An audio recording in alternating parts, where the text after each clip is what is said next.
हुआ, किसका रक्षा हुआ। और इसको इन सब चीजों को छोड़ के एक दूसरी बहुत बड़ी खतरा बात, देश के लिए बहुत बड़ा खतरा ये लोग खड़ा कर रहे हैं, जो धर्म की बात को लेके लोगों को भावुक बना करके अपने चिल्लर पल्लर राजनीति लब्धि के लिए सारे देश को टूटा जा रहा है, तोड़ा जा रहा है। ये कहां तक सही है? इससे देश का कितना बड़ा खतरा बनेगा आगे चल के, देश का क्या होने वाला है, अंतर्राष्ट्रीय स्तर पर क्या होगा। हालात यहां तक बिगड़ रहा है कि विदेशों में हमारे दूतावास के प्रतिनिधि को बुला के माफी मांगा जा रहा है। ये कितनी बड़ी शर्म की बात है। इसके भलाई के लिए ये काम किया जा रहा है। आज जिस प्रकार से धर्म के नाम पे लोगों को तोड़ने का, समाज को तोड़ने का, एक अच्छे भारत को खराब करने का जो प्रयास हो रहा है, ये कहां ले जाएगा अपने देश को। इसीलिए इकोनॉमी भी खत्म, कर्जा बढ़ गया, रूपी वैल्यू गिर गया, प्राइस राइज हो गया, किसी सेक्टर में सुधार नहीं आया, ना पीने का पानी मिला, ना सिंचाई का भरपूर पानी मिला, ना गरीबों का कोई अच्छा देखभाल हुआ। तो किसका लाभ हुआ, किसका फायदा हुआ? फायदा कुछ नहीं हुआ, विनाश हुआ। और साथ ही साथ बहुत बड़ा खतरा, धर्म के नाम पे दुनिया को तोड़ के, लोगों को तोड़ के, सबसे बड़ा बात है मेक इन इंडिया। क्या है नतीजा मेक इन इंडिया का? हमारे बच्चे जो पतंग उड़ाते हैं उसके मांझा तक चाइना से आता है, नाखून काटने का नेल कटर तक चाइना से आता है, शेविंग ब्लेड तक चाइना से आता है, राष्ट्रीय ध्वज भी हमारा तिरंगा चाइना से बनाया हुआ इंपोर्ट करते हैं। कहां गया खादी हमारा? हमारा बुनकरों का क्या हाल है? क्या हो रहा है? फिर मेक इन इंडिया किधर गया? उसका क्या नतीजा निकला? सही सवाल अगर हम अपने दिल से पूछे, हुआ कुछ नहीं है, विनाश ज्यादा हुआ है और आगे बहुत बड़ा खतरा इस देश के लिए खड़ा हो रहा है। इसीलिए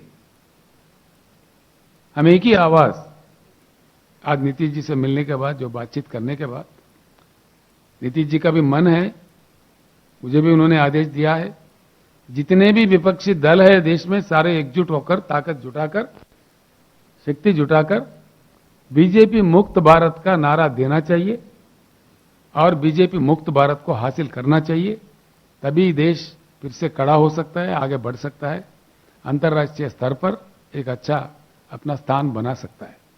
मैं एक अन्य बात भी कहना चाहूंगा इस दौरान, आपसे प्रार्थना भी है, नीतीश जी ने भी प्रार्थना की, आप ये बात जरूर जनता तक ले जाए।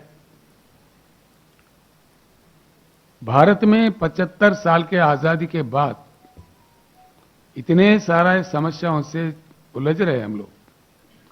इस स्थिति से भारत को अगर निकलकर बाहर जाना है, कुछ ये अब तक रूटीन जो 75 साल में चलता आया है, उससे उठकर आउट ऑफ बॉक्स सोचना चाहिए।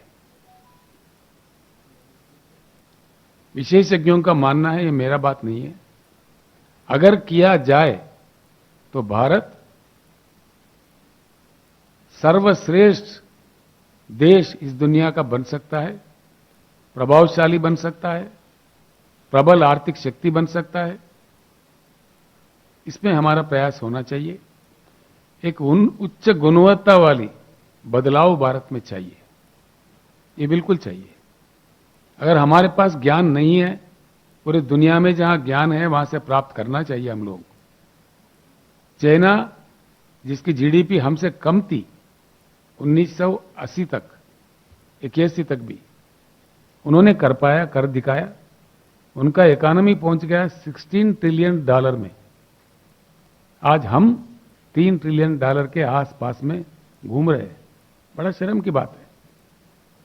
चाइना में हर चीज हमसे कम है, हर चीज की उपलब्धि हमसे कम है, लेकिन वो कहां पहुंच गया?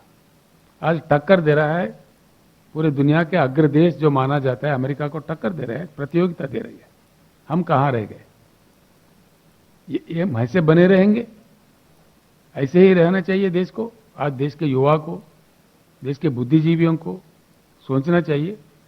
मैं एक ऐसे पवित्र जगह बैठ के ये बात कह रहा हूं, जहां से लोकनायक जयप्रकाशन जी के एक आवाज पे पूरी देश में क्रांति आई थी, तानाशाही का खात्मा किए थे। रिश्वतखोरी के खिलाफ में लड़ाई लड़े गए थे।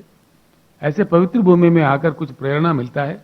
इसलिए गुजरात से सारे देश के युवाओं को, बुद्धिजीवियों को, राजनीति में जो लोग काम सक्रिय कर रहे हैं, उन सारे लोगों से हम प्रार्थना करेंगे कि बीजेपी मुक्त भारत ही देश को आगे ले जाएगा।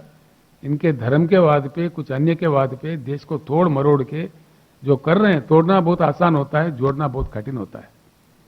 एक बार टूटा देश, एक बार एक विद्वेष, एक हेट्रेड फैल गया, बहुत बुरा मुश्किल होगा, देश को बड़ा नुकसान हो जाएगा। हम संभलने में फिर काफी समय हमें लगेगा। इसीलिए इस खतरा से बचने के लिए हर किसी को आज सोचना चाहिए। इनके जो बहकाव है, झूठे वायदे हैं, झूठी बातें हैं और झूठा तरीका है, एक शर्म करने वाली बात है। भारत लोकतंत्र का मान्यता रखने वाला एक विशेष देश है, हमारा कोई प्रतिष्ठा है अंतर्राष्ट्रीय स्तर पर। आज कहा जा रहा है खुलेआम, देश को चलाने वाले सत्ताधारी पार्टी के अध्यक्ष खुद कहते हैं हम सारे पार्टियों का खात्मा करेंगे, एक पार्टी, सिर्फ एक पार्टी का तानाशाही लाएंगे। कहा तो ऐसा जा रहा है तिरंगा को नहीं उड़ाइएगा, कहा शायद झंडा उड़ाइएगा अपने घरों पर, और वो लोगों का कुछ पकड़ने वाला नहीं है।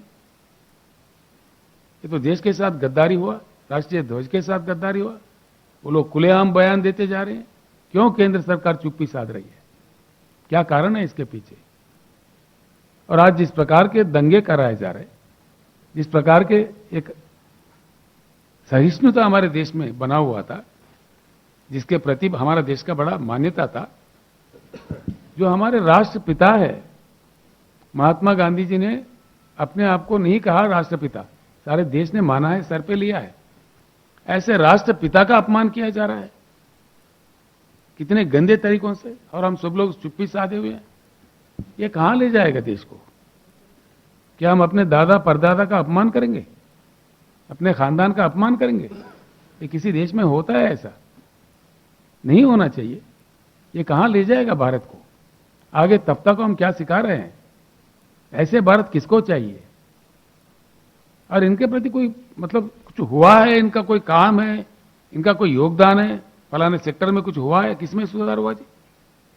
बातों के सिवाय कोई काम है ही नहीं।